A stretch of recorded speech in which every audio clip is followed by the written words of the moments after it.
အားလုံးပဲမင်္ဂလာပါရှင် The Ocean Audio Channel မှာကြိုဆိုပါရရှင်စာအုပ်လေးတွေမဖတ်ပြရတာကြာပြီဆိုတော့ဒီနေ့မှာတော့မိုးရှင်ရဲ့သူစိတ်သက်ကြတိုင်းဖတ်ဖို့ဆိုတဲ့စာအုပ်လေးကိုဖတ်ပြပေးသွားပါမယ်ရှင်မဖတ်ပြခင်ကျမတို့ရဲ့ channel လေးကို like and subscribe လုပ်ခဲ့ဖို့မမေ့နဲ့နော်ဒါဆိုရင်တော့စလိုက်ကြရအောင်လားရှင်တင့်ကိုယ်တင်စိတ်မပြတ်တဲ့အချက်၈ချက်တင့်ကိုယ်တင်မြင်တဲ့အမြင်ကသူများတွေတင့်ကိုမြင်တဲ့အမြင်ထက်ပိုအရေးကြီးပါတယ်တင့်ကိုယ်တင်မှအထင်မကြီးရင်တင့်ကိုဘယ်သူမှအထင်ကြီးမှာမဟုတ်ပါဘူးဒါကြောင့်တင့်ကိုယ်တင်ပြန်မြင်တဲ့အမြင်ကအရန်ကိုအရေးကြီးပါတယ်တင်ကြရှုံးဘူးယုံမှားဘူးယုံနဲ့တော့တင့်ကိုယ်တင်စိတ်မပြတ်တတ်မှာဘူးဘာလို့လဲဆိုတော့လူတိုင်းကြရှုံးဘူးလို့ပါတင်အောင်မြင်ချင်တာကောင်းပါတယ်ဒါပေမဲ့အောင်မြင်ခြင်းတဲ့စိတ်ကြောင့်လိုချင်တာတွေမရတဲ့အခါတင့်ကိုယ်တင်စိတ်မပြတ်တတ်မှာဘူးစိတ်တက်ကြရဲဆိုတာပုံမှန်ဖြစ်ပေမဲ့အောက်ဆုံးထိကျသွားရင်တော့ပြန်ဆွဲတင်ရတာခက်လေးရှိပါတယ်ဒါကြောင့်တင့်ကိုယ်တင်စိတ်ပြတ်နေရင်အောက်မှာဖော်ပြပေးမယ့်အချက်လေးတွေကိုဖတ်စေချင်ပါတယ်တင့်ကိုယ်တင်ဘာလို့စိတ်မပြတ်တဲ့လဲဆိုတဲ့အကြောင်းပြချက်၈ခုကိုဖော်ပြပေးလိုက်ပါတယ်နံပါတ်1တင်အမြဲတိုးတက်နိုင်နေတင်ပဲအသက်အရွယ်ပဲရောက်ဘလောက်ပဲအမားတွေလုပ်ခဲ့တင်နာစူးစမ်းရင်တင်မှာတိုးတက်နိုင်တာတွေအများကြီးရှိပါတယ်။ဒါကြောင့်တင်ကိုစိတ်သက်ကြစေခဲ့တဲ့အမားတွေရှိရင်နောက်တစ်ခါမမအောင်လုပ်ပါ။အရင်တစ်ချိန်ကထက်တိုးတက်အောင်လုပ်ပါ။နံပါတ်2ဘယ်သူမှမပြည့်စုံပါဘူး။တင်ပြည့်စုံတဲ့လူတစ်ယောက်ဖြစ်ဖို့စူးစမ်းနေတယ်ဆိုရင်တော့ဝမ်းနည်းစာနဲ့ပဲပြောပြစီ။ကျွန်တော်တို့လူသားအလုံးအရာရာပြည့်စုံတဲ့သူမဖြစ်နိုင်ပါဘူး။လူတိုင်းမှာအားနည်းချက်ကိုယ်စီရှိတတ်ကြပါတယ်။ဒါကြောင့်တင့်မှာမပြည့်စုံရင်အခြားသူတွေလည်းမပြည့်စုံဘူးဆိုတာမမေ့ပါနဲ့။နံပါတ်3လူတိုင်းအမားလုပ်တတ်ကြတယ်။အမားတစ်ခါလုပ်တိုင်းတာတင်မမေ့ကြီးဆိုရင်တင်အုံနောက်ထဲမှာအခြားအရာတွေထည့်ဖို့နေရာတော့ရှိမှာမဟုတ်ပါဘူး။လူတိုင်းအမားလုပ်တတ်ကြပါတယ်။တင်လည်းအမားလုပ်တတ်တယ်။ကျွန်တော်လည်းအမားလုပ်ဘူးတယ်။စကားပုံတစ်ခုရှိတယ်။အမားဆိုတာပြန်တတိမရနေရင်စကလုံးတစ်လုံးထပ်မပို့ဘူးတဲ့အမားလုပ်ပြီးရင်ချက်ချင်းမေ့ပြရမယ်လို့ဆိုလိုတာမဟုတ်ပါဘူးအခြားစကားပုံတစ်ခုကတော့အမားအကောင်းကိုမဖြုံးတိလိုက်ပါနဲ့အဲ့ဒီအမားကနေတခုခုရအောင်ယူပါတဲ့အမားတွေရှိရင်အဲ့ဒီအမားကနေသင်ခန်းစာယူပါပြီးရင်အဲ့ဒီအမားနောက်တစ်ချိန်ထပ်မမားရအောင်ကြိုးစားပါနံပါတ်4အမြဲတမ်းမျှော်လင့်ချက်ရှိတယ်အလုံးမရလို့ချစ်သူနဲ့꿰လို့အိမ်လေးတစ်လုံးတောင်ပိုင်ဆိုင်ခွင့်မရှိလို့အစားရှိသဖြင့်စိတ်ဆင်းရဲနေရင်တင့်မှာမနှက်ပြန်ဆိုတဲ့မျောလင်းချက်ရှိသေးတယ်ဆိုတာမမေ့ပါနဲ့လူတိုင်းမနှက်ပြန်ကိုမျောလင်းခွင့်မရှိပါဘူးကင်ဆာဖြစ်နေတဲ့သူတွေယောဂဆိုခံစားနေရတဲ့သူတွေ AIDS ဖြစ်နေတဲ့ကလေးတွေသူတို့တွေကရောမနှက်ပြန်ကိုတင့်လိုရဲရဲဝံ့ဝံ့မျောလင်းရဲမယ်တင်ထင်လို့လားမနှက်ပြန်တိုင်းမှာတင်ပိုကောင်းတဲ့အလုပ်တစ်ခုရသွားနိုင်ပါတယ်အရင်ချစ်သူထက်တင့်ကိုပိုချစ်တဲ့ချစ်သူတယောက်လည်းရသွားနိုင်ပါတယ်။အရေးကြီးတာကအမြဲတမ်းမျှော်လင့်ချက်ရှိပြီးအချိန်တိုင်းမှာအကောင်းဆုံးလှုပ်ဆောင်နေဖို့ပဲလိုအပ်ပါတယ်။နံပါတ်5စိတ်အားတက်ကြွစွာနေပါဘဝမှာအောင်မြင်တဲ့သူတွေကစိတ်တက်ကြခြင်းရဲ့လွှမ်းမိုးခြင်းကိုဘယ်တော့မှမခံပါဘူး။သူတို့ကကြနေတဲ့စိတ်တက်ကိုအမြဲပြန်ကောက်တင်ပါတယ်။တိုက်နေတဲ့တိုက်ပွဲကိုနိုင်အောင်တိုက်ပါတယ်။တကယ်တော့အောင်မြင်ခြင်းရင်လက်ဝဲသမားတွေကိုအတူယူရပါမယ်။လက်ဝဲသမားဆိုတာတစ်ချိန်တစ်ခါတော့မူးမေ့သွားလောက်အောင်အထိုးခံရဘူးပါတယ်။ဒါပေမဲ့မူးဝေနေတဲ့စိတ်ကိုပြန်စုစည်းပြီးဒိုင်လူကြီးရဲ့အမတ်စင်ကိုတေချာနားထောင်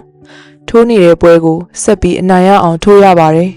။တခါတလေလောကကြီးမှာအရှိုက်ကိုအထိုးခံရတယ်လို့မူးမေ့သွားလောက်တဲ့လောကရန်တရားတွေသင်ခံစားရပါလိမ့်မယ်။ဒါကတင်တယောက်တည်းမဟုတ်ပါဘူး။ဒါပေမဲ့အဲ့ဒီအချိန်ကျရင်တင်ရဲ့စိတ်တွေကိုပြန်စုစည်းပါတင်တိုက်နေတဲ့ပွဲကိုနိုင်အောင်ဆက်တိုက်ပါဘယ်တော့မှလဲကြတဲ့နေရာမှာပဲပျော်မနေပါနဲ့တင့်ကိုယ်တင်စိတ်တက်ကြွအောင်အမြဲနေပါနံပါတ်6တင့်ကိုယ်တင်သူများတွေနဲ့မနှိုင်းယှဉ်ပါနဲ့လူတော်တော်များများစိတ်တက်ကြရခြင်းရဲ့အကြောင်းရင်းကသူတို့ကိုသူများတွေနဲ့လိုက်နိုင်ရှင်လို့ပါပဲသူများတွေကရုပ်ပိုလာတယ်ပတ်စံပို့ချနိုင်တယ်စသဖြင့်ပေါ့နောက်ဆုံးပြောရရင် Facebook ပေါ်မှာ like ပို့ရတယ်ကအစ like မနိုင်ရှင်ပါနဲ့လူတွေကအများအမြင်မှသာပျော်စရာတွေကြွားစရာတွေကိုထုတ်ပြနေကြတာပါသူတို့ထဲမှာလည်းစိတ်တက်ကြနေတဲ့သူတွေအများကြီးပါပဲ ဒါကြောင့်တင့်ကိုယ်တင်ဘယ်သူနဲ့မှမနိုင်ရှင်ပါနဲ့နံပါတ်9တင့်ကိုသူများတွေလွှမ်းမိုးတာကိုမခံပါနဲ့တခြားသူတွေကြောင့်တင်စိတ်ဆင်းရဲနေရတယ်ဆိုရင်တင်ရဲ့စိတ်ကိုပြင်သင့်ပါပြီတင်ရဲ့တန့်ရှင်းတဲ့စိတ်ကိုညဉ့်ညမ်းတဲ့သူတွေကြောင့်ဘယ်တော့မှမထိခိုက်ပါစေနဲ့အခြားသူတွေတင့်ကိုဘယ်လိုထင်လဲစဉ်းစားလေလေတင်သူတို့ရဲ့အကျဉ်းသားဖြစ်လေလေပါပဲလောက်ကျူးတကယ်ကတင့်ကိုတင်ပြန်မြင်တဲ့ self esteem ကပိုအရေးကြီးတာပါတင်ကစိတ်ထဲမှာတင်ငယ်နေရင်အပြင်မှာလည်းတင်ငယ်နေတဲ့ပုံပေါက်နေတတ်ပါတယ်ရုပ်မချောပေမဲ့ confident အပြည့်ရှိတဲ့လူတွေကိုတင်မြင်ဘူးမှာပါသူတို့တွေကသူများတွေသူတို့ကိုဘယ်လိုထင်လဲဆိုတာထက်သူတို့ကိုသူတို့ဘယ်လိုထင်လဲဆိုတာကိုပိုပြီးယူဆိုင်ပါတယ်သူများရဲ့အကျဉ်းသားမဖြစ်ပါစေနဲ့နံပါတ်8ဘယ်တော့မှအရှုံးမပေးနဲ့ဒီချိန်တစ်ခါတော့ကျွန်တော်တို့အားလုံးကြာရှုံးမှုကြတာကြီးပါပဲအမြဲတမ်းနိုင်ဖို့မဖြစ်နိုင်တယ်လို့အမြဲတမ်းလည်းရှုံးမနေပါဘူးဒီချိန်တစ်ခါကြာရှုံးမှုရုံနဲ့တော့တင်းမျောလင်းချက်တွေကိုရိုက်မချိုးလိုက်ပါနဲ့တင်လက်မမြောက်တဲ့၍မရှုံးသေးပါဘူး motivation နဲ့ရေချိုးခြင်းကိုနေ့စဉ်လုပ်ပါ motivation ဆိုတာဘာလဲ motivation ဆိုတာကတော့ကျွန်တော်တို့ဘဝမှာလိုချင်တဲ့အရာတွေကိုရရှိဖို့စူးစမ်းတဲ့နေရာမှာမရှိမဖြစ်လိုအပ်တဲ့စိတ်ခံစားချက်တွန်းအားတစ်မျိုးပါပဲကိုလိုချင်တဲ့အရာတွေကိုရယူဖို့ဆိုတာတွန်းအားတစ်ခုလိုအပ်ပါတယ်အဲ့ဒီတွန်းအားကိုကိုယ်တိုင်ပဲမွေးထုတ်ရပါတယ်အဲ့ဒီတွန်းအားနဲ့ကိုတွန်းရင်ရှေ့ကိုတက်ရပါတယ်ဒါပေမဲ့အဲ့ဒီ motivation ဆိုတဲ့တွန်းအားမရှိတဲ့အချိန်မှာတော့လူတော်တော်များများဟာစိတ်တက်တွေကြပြီးရက်တက်နေလေးရှိပါတယ်ဒီတော့ motivation ကိုအမြဲလိုအပ်တာပေါ့ကျွန်တော်တို့နေ့တိုင်းရေချိုးသလိုပဲ motivation ဟာလည်းမရှိမဖြစ်လိုအပ်တဲ့အရာတစ်ခုဖြစ်ပါတယ် motivation မရှိရင်ဘာဖြစ်မလဲ motivation မရှိတဲ့လူတစ်ယောက်ကအရန်ကိုသိတာပါတယ်သူ့ရဲ့ဘဝကိုတက်မပါတဲ့ရွက်လေးတစ်စင်းလိုရောက်ချင်ရရောက်မျောထားတတ်တယ်သူ့အတွက်အလုပ်ဆိုတာလေနေ့တတူကလုံနေကြအရာတစ်ခုထက်မပိုပါဘူးထိုအလုပ်ကနေအများကြီးသူမျှော်လင့်လေးမရှိပါဘူးသူ့မှာခိုင်မာရည်မှန်းချက်လည်းရှိမနေတတ်ပါဘူးရှိနေရင်တော့အဲ့ဒီရည်မှန်းချက်အတွက်ဘာမှလုပ်နေလေးမရှိပါဘူး motivation ရှိနေရင်ရော motivation ရှိတဲ့သူကလည်းအရန်ကိုသိတာပါတယ်သူကသူ့ဘဝရဲ့အစိတ်ပိုင်းအားလုံးကိုမကျေနပ်ရင်တော့တနေ့နေ့မှာသူ့လိုချင်တာတွေရကိုရရမယ်ဆိုတဲ့ခိုင်မာတဲ့စိတ်ဓာတ်တွေရှိနေတယ်အဲ့ဒီအတွက်လည်းသူတစ်ခုခုကိုလုပ်နေလေးရှိတယ် motivation ရှိတဲ့သူကအမြဲတမ်းမတက်ကြရင်တော့အချိန်တော်တော်များများမှာတက်ကြွနေလေးရှိပါတယ် motivation ကိုဘယ်လိုရအောင်လုပ်မလဲ motivation ရဖို့ဆိုတာနည်းလမ်းများစွာရှိပါတယ် motivation ရှိနေဖို့လေအမြဲကြိုးစားနေတတ်ပါတယ်တင့်ငယ်ချင်းတွေထဲမှာအောင်မြင်တဲ့သူတွေဒါမှမဟုတ်ကဘာကျော်ပြီးအောင်မြင်တဲ့သူတွေကိုအားကြတာမျိုးရှိနေတတ်ပါတယ်ဘယ်သူကိုမှအားမကြပဲတင်တာအတော်ဆုံးလို့တွေးနေလို့ကတော့မရပါဘူးဒါကြောင့်လေ role model ဆိုတဲ့စကားလုံးဖြစ်ပေါ်လာတာပါတင်အားကြရတဲ့စံပြပုဂ္ဂိုလ်တစ်ယောက်ယောက်ရှိတတ်ပါတယ်ပြည်တွင်းကဖြစ်ဖြစ်ပြည်ပကဖြစ်ဖြစ်ပေါ့နောက်တစ်ခုလုံနိုင်တာကတော့စာဖတ်ဖို့ပါပဲစိတ်တက်ကြတဲ့သူတွေကစာမဖတ်တာများပါတယ်စိတ်အားတက်ကြလာနိုင်တဲ့စာပေတွေအများကြီးရှိပါတယ်စာအုပ်စာပေတွေကလူတွေရဲ့တွေးခေါ်ပုံကိုပြောင်းလဲပြနိုင်ပါတယ်တွေးခေါ်ပုံတွေကလူတွေရဲ့ဘဝကိုပြောင်းလဲစေနိုင်ပါတယ်ဒါကြောင့်အနည်းချုပ်ရရင်စာအုပ်တွေကသင်ရဲ့ဘဝကိုပြောင်းလဲစေနိုင်ပါတယ်ဒါကြောင့်စာအုပ်တွေကနေ motivation ကိုရှာဖွေပါ motivation နဲ့ရေချိုးခြင်းနေ့စဉ်လိုအပ်ပါတယ်အာလူးရဲ့ကြက်ဥရဲ့ကော်ဖီဆေးရဲ့တခါတော့ကသားဖားနှစ်ယောက်ရှိတဲ့တနေ့မှာတော့သမီးဖြစ်သူကသူ့ဘဝဟာဆိုးရွားလာကြောင်းအခက်အခဲတစ်ခုပြီးတိုင်းနောက်တစ်ခုကအမြဲရှိနေတတ်ကြောင်းညှဉ်းညူပါတယ်အမြဲတမ်းရုန်းကန်နေရတာကိုလည်းစိတ်ကုန်လာပြီးဖြစ်ကြောင်းပြောပါတယ်စပိုမှုအလုပ်ကိုလုပ်ကင်နေတဲ့အဖေဖြစ်သူကတနေ့တော့သူ့သမီးကိုမိဖို့ကြောင်းနဲ့ခေါ်သွားတယ်ထို့နောက်ရင်နွေးအိုး၃အိုးကိုအပူရှိန်မြင့်မြင့်နဲ့စတဲလိုက်တယ်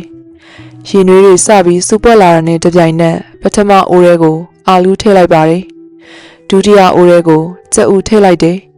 တတိယအိုးထဲကိုတော့ကော်ဖီဆေးတွေထည့်လိုက်ပါတယ်အဲဒီနောက်မှာတော့စကားတခေါမှမပြောဘဲထိုင်ဆောင်နေပါတယ်သမီးဖြစ်သူကတော့ဖခင်ဖြစ်သူဘာလို့နေမှန်းကိုနားမလည်နိုင်စွာနဲ့တီးခန့်စောင့်ကြည့်နေပါတယ်မိနစ်20ခန့်အကြာမှာတော့ဖခင်ဖြစ်သူကမီးဖို့ကိုပိတ်လိုက်တယ်အဲဒီနောက်အာလူးတွေကိုထုတ်ပြီးပကံလုံးတစ်လုံးနဲ့ထည့်တယ် ကြက်ဥကိုထုတ်ပြီးနောက်ထပ်ပကံတစ်ခုရဲကိုထည့်တယ်။ကော်ဖီကိုတော့ခွက်တစ်ခုရဲထည့်ထားလိုက်တယ်။သူ့သမီးကိုသမီးဘာမြင်လဲလို့မေးတယ်။သမီးဖြစ်သူကလည်းအာလူးရဲ့ကြက်ဥရဲ့ကော်ဖီရဲ့လေးအဖေရဲ့လို့ပြန်ဖြေတယ်။ဖခင်ဖြစ်သူကတိတိကျကျကြည့်ပါအောင်သမီးရဲ့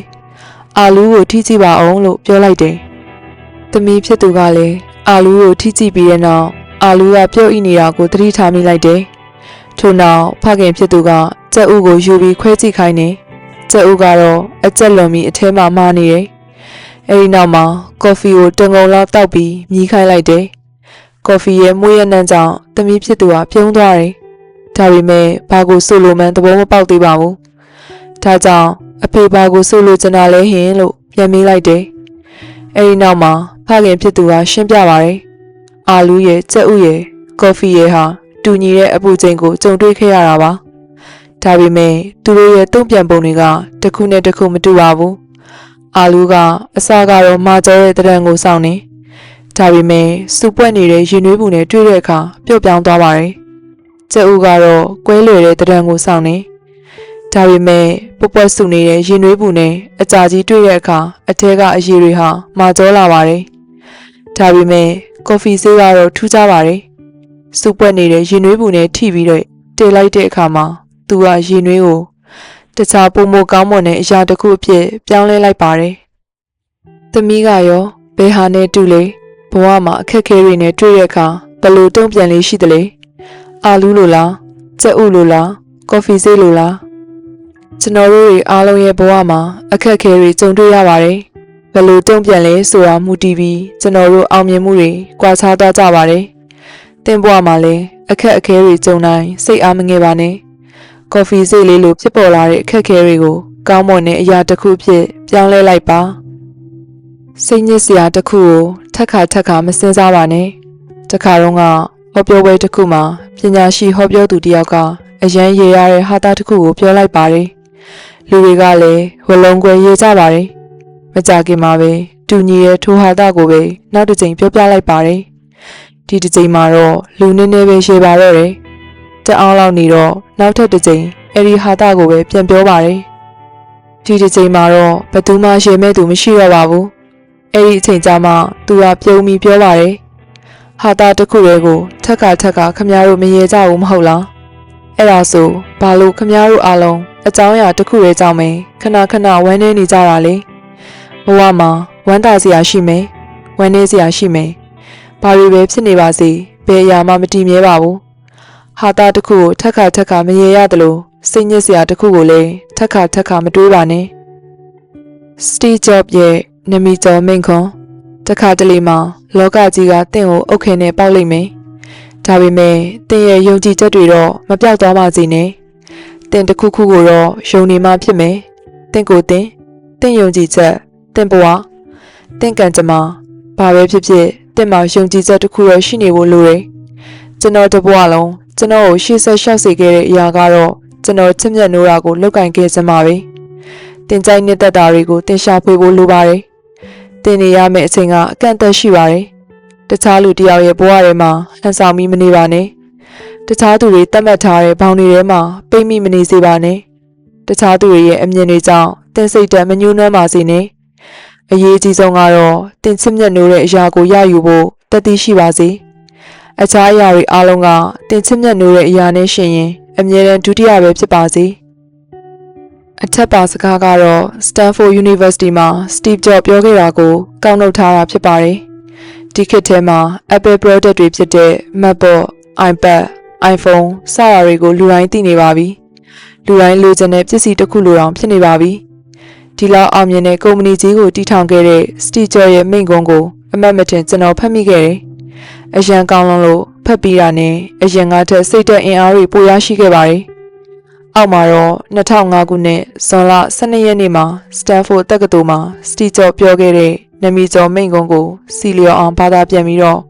ဖော်ပြပေးလိုက်ပါတယ်။သင်ဟာအောင်မြင်ခြင်းတဲ့သူတစ်ယောက်ဆိုရင်တော့မဖြစ်မနေဖတ်တဲ့မိန့်ခွန်းတစ်ခုပါ။ကမ္ဘာပေါ်မှာအကောင်ဆုံးတက္ကသိုလ်တွေကတစ်ခုဖြစ်တဲ့ဒီတက္ကသိုလ်ရဲ့ပွင့်နှင်းတပင်မှာမိန့်ခွန်းပြောခွင့်ရပြီးခင်ဗျားတို့နဲ့တွေ့ခွင့်ရတာအရန်ကိုဂုဏ်ယူပါတယ်။ကျွန်တော်ကတော့ဘယ်ကောလိပ်ကမှပွဲမရခဲ့ပါဘူး ရှူတတပြောရရင်ဒီနေ့ဟာကောလိပ်နဲ့အနီးဆက်ဆုံးရှိဘူးတဲ့နေ့ပါပဲဒီနေ့ခမများတို့ကိုကျွန်တော်ဘဝမှာဖြစ်ပျက်ခဲ့တဲ့အဖြစ်အပျက်၃ခုကိုပြောပြချင်ပါတယ်အဖြစ်အပျက်လေး၃ခုပါပဲတခြားကြီးကြီးကျယ်ကျယ်တော့မဟုတ်ပါဘူးပထမဆုံးအဖြစ်အပျက်ကတော့ဘဝရဲ့အဖြစ်အပျက်တွေကိုပြန်လဲဆက်ချင်ပါကျွန်တော်ရီကောလိပ်မှာ6လတက်ပြီးကျောင်းကထွက်ခဲ့ရပါတယ်ဒါပေမဲ့ကျွန်တော်နောက်ထပ်18လနီးပါးလောက်ကောလိပ်ကိုတန်ရောစင်မကုန်ခဲ့ပါဘူးဒါဆိုရင်ဘာလို့ကျွန်တော်ကောလိပ်ကထွက်ခဲ့တာလဲကျွန်တော်မမွေးခင်ကအဖြစ်အပျက်လေးကိုအရင်ပြန်ပြောပြပါမယ်ကျွန်တော်ကိုမွေးတဲ့အချိန်မှာကျွန်တော်အမေကငယ်ရွယ်တဲ့ကောလိပ်ကျောင်းသူလေးတစ်ယောက်ဖြစ်ခဲ့တာကြောင့်ကျွန်တော်ကိုမွေးစားမဲ့သူစီဆွန့်ပစ်ခဲ့ပါတယ်ဒါပေမဲ့အမေကကျွန်တော်ကိုပညာတတ်တွေစီကိုပဲလွှဲပြောင်းပေးချင်ခဲ့တယ်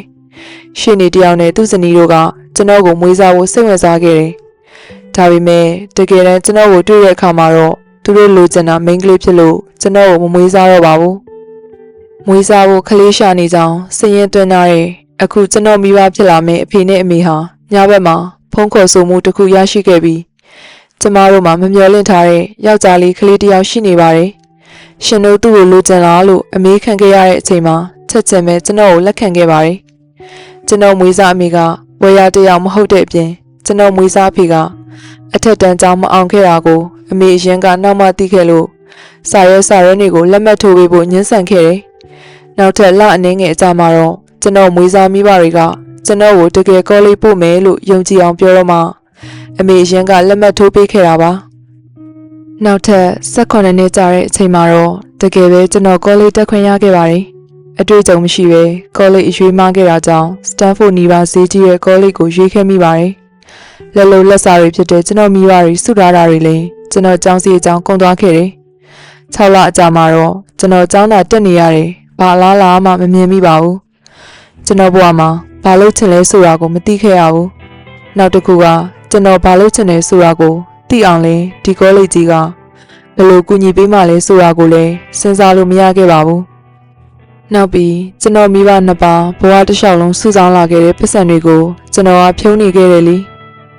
ဒါနဲ့ကျွန်တော်လည်းကောလိပ်ကနေထွက်ရင်အရာရာထုံးမိသွားလိမ့်မယ်လို့ယူဆပြီးကြောင်းထွက်ခဲ့တယ်။အဲ့ဒီအချိန်တုန်းကကျွန်တော်အရန်ကိုကြောက်နေခဲ့ပါတယ်။ဒါပေမဲ့အခုနေကျွန်တော်အတိတ်ကိုပြန်ကြည့်ရင်အဲ့ဒီဆုံးဖြတ်ချက်ဟာကျွန်တော်ဘဝမှာချခဲ့တဲ့အကောင်းဆုံးဆုံးဖြတ်ချက်တွေကတစ်ခုဖြစ်ခဲ့ပါတယ်။ကျွန်တော်အဲ့လိုထွက်လိုက်တဲ့အချိန်မှာကျွန်တော်စိတ်ဝင်စားပေမဲ့လေ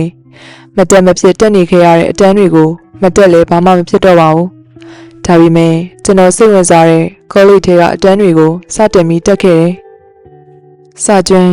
ကောလိပ်ကထွက်ပြီးမဲ့ထိုကဲ့သို့သောကျောင်းသားများအတွက်တက်ခွင့်ရှိတဲ့အတန်းတချို့အမေရိကန်ပညာရေးစနစ်မှာရှိပါတယ်။အရာအလုံးကချုံးမွေးခဲ့တာတော့မဟုတ်ပါဘူး။ကျွန်တော်ကကောလိပ်ကထွက်ထားတာမို့ကျွန်တော်နေဖို့အခက်မရှိပါဘူး။ဒါကြောင့်တငယ်ချင်းတွေရဲ့အခန်းမှာကျမ်းမြတ်မော်လိုက်အေးလေးရှိတယ်။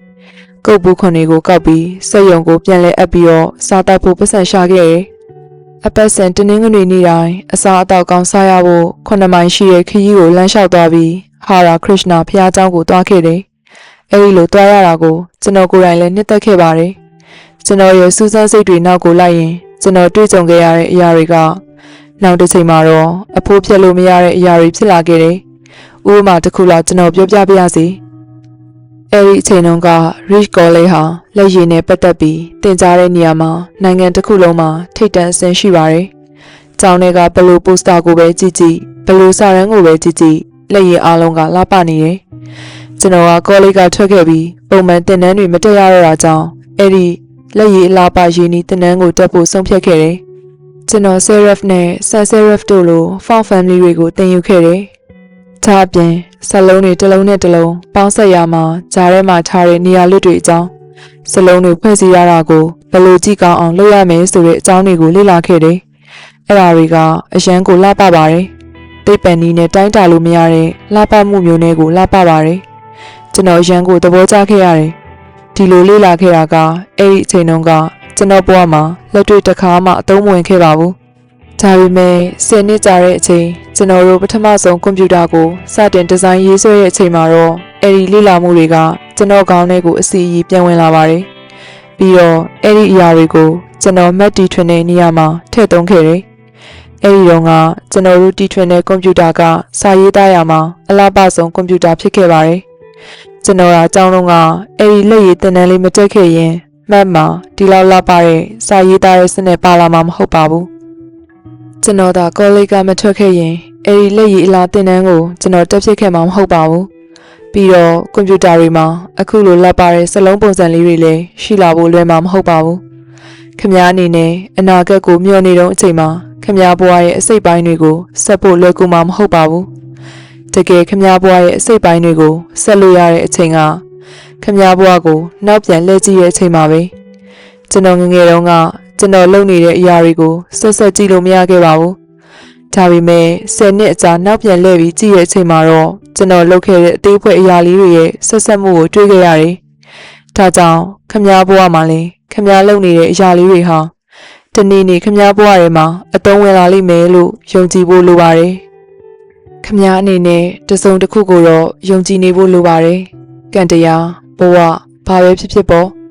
့ယုံကြည်ခြင်းကြောင့်ကျွန်တော်ဘဝမြင့်တက်ခဲ့တာပါ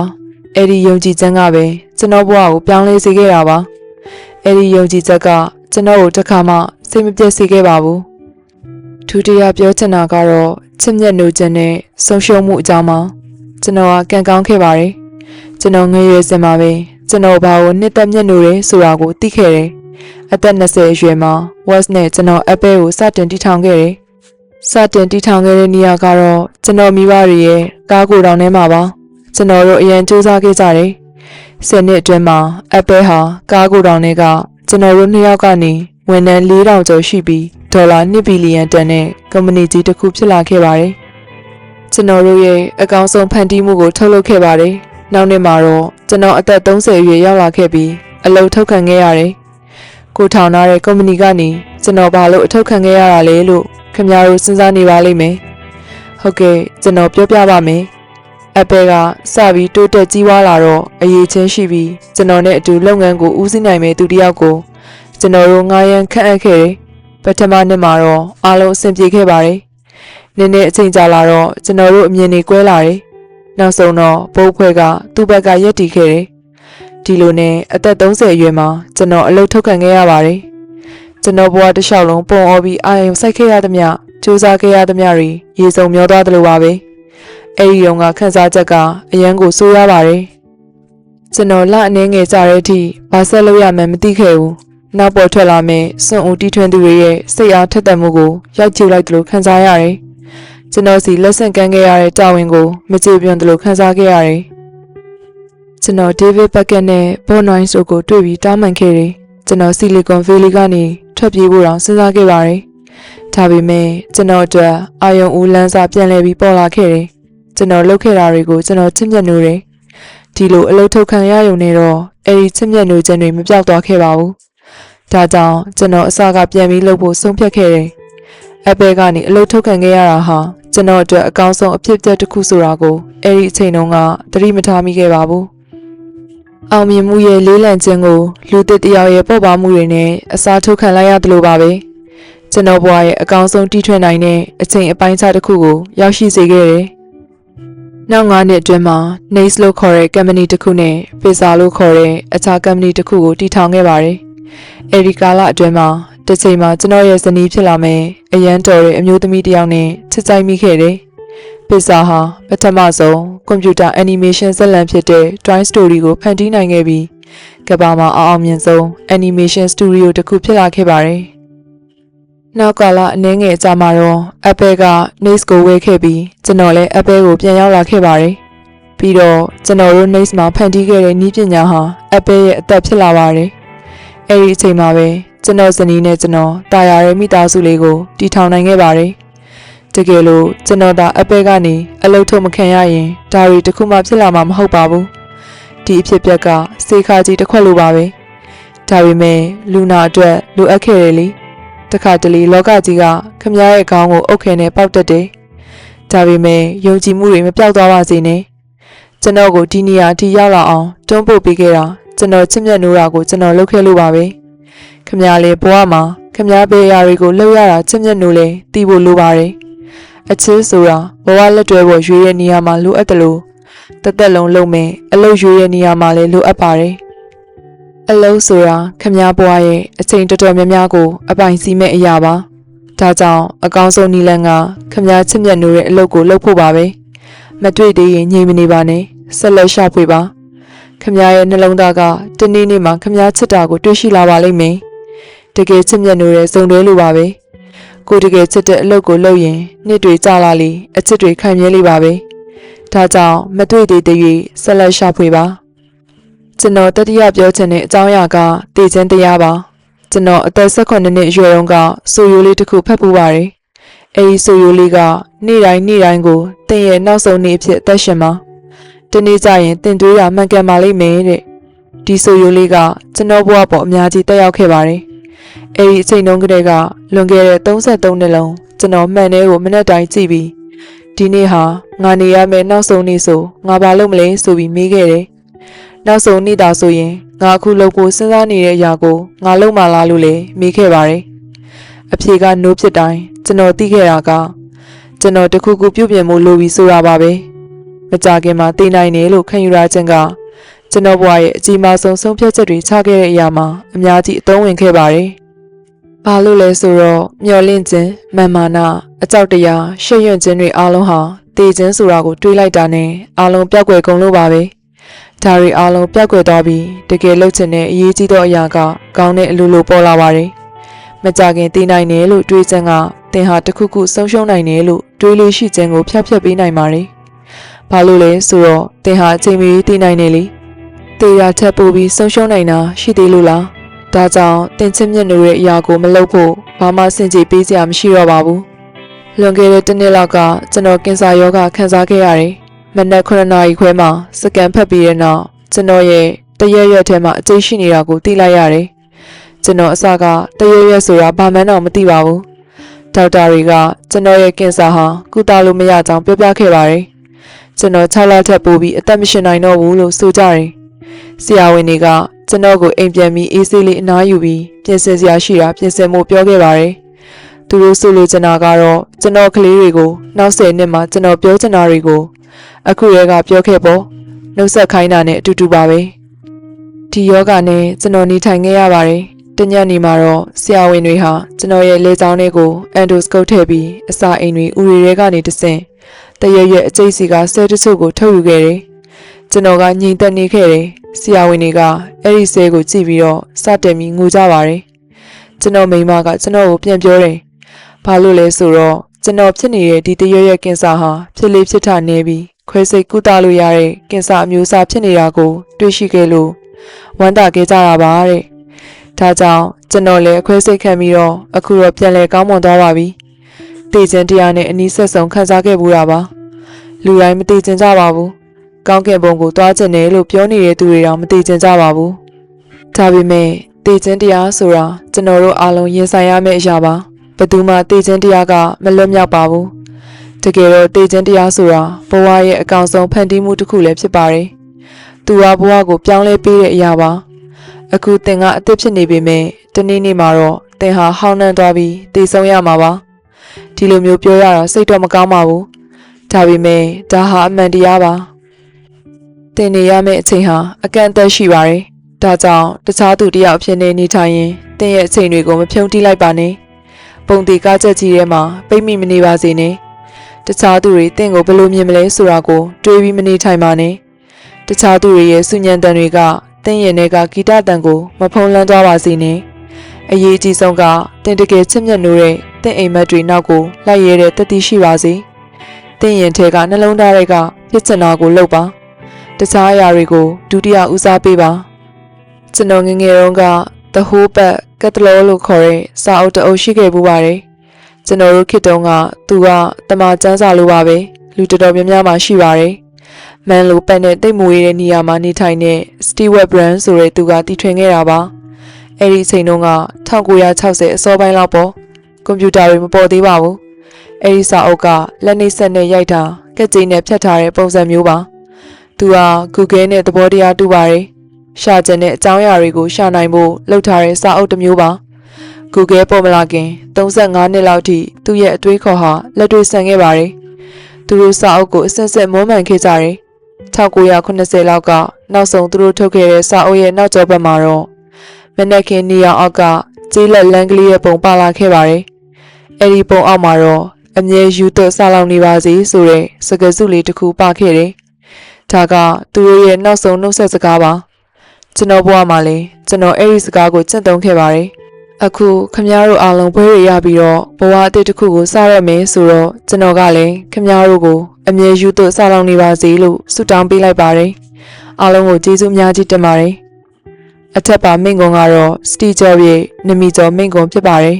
။ကျွန်တော်ဘဝမှာလည်းသူ့ရဲ့မိန့်ခွန်းအတိုင်းနေခဲ့ပါတယ်။ဒီမိန့်ခွန်းကိုမမြင်ခင်ကတည်းကအဲ့ဒီလိုနေခဲ့ပါတယ်။ဒါပေမဲ့ကျွန်တော်လုပ်နေတာမှန်ရဲ့လားမှားနေလားမသိခဲ့ပါဘူး။ဒီနေ့မှာတော့အမတ်မတင်ဒီမိန့်ခွန်းလေးကိုဖတ်မိပြီးစတီဂျော့ကိုကျေးဇူးအရန်တင်မိခဲ့ပါတယ်။ဒီလိုမိန့်ခွန်းမျိုးကိုကျွန်တော်ဒီထက်ငယ်စဉ်ကသိခဲ့ရဖတ်ခွင့်ရခဲ့ရင်ကောင်းပါပဲလို့တွေးခဲ့တယ်။ဒါကြောင့်အခုဒီစာအုပ်ထဲမှာတင့်တော်အောင်ဘာသာပြန်ပြီးကျွန်တော်စာဖတ်ပရိသတ်တွေနဲ့မျှဝေလိုက်တာပါ။စတီဂျော့ပြောခဲ့တဲ့အရာ၃ခုလုံးကိုသင်ခန်းစာယူနိုင်အောင်ကြိုးစားပါ။လောကကြီးမှာလောကရန်ကြောင့်မြင့်တဲ့အခါမြင့်မယ်။နှိမ့်တဲ့အခါနှိမ့်မယ်။ဒါပေမဲ့ဘယ်တော့မှယုံကြည်မှုတွေမပြောက်သွားပါစေနဲ့။အိမ်မက်တွေကိုဘယ်တော့မှမစွန့်လွတ်လိုက်ပါနဲ့။ဒီနေ့သာသင်ဘဝရဲ့နောက်ဆုံးနေ့ဆိုရင်သင်ဘာလုပ်မလဲ။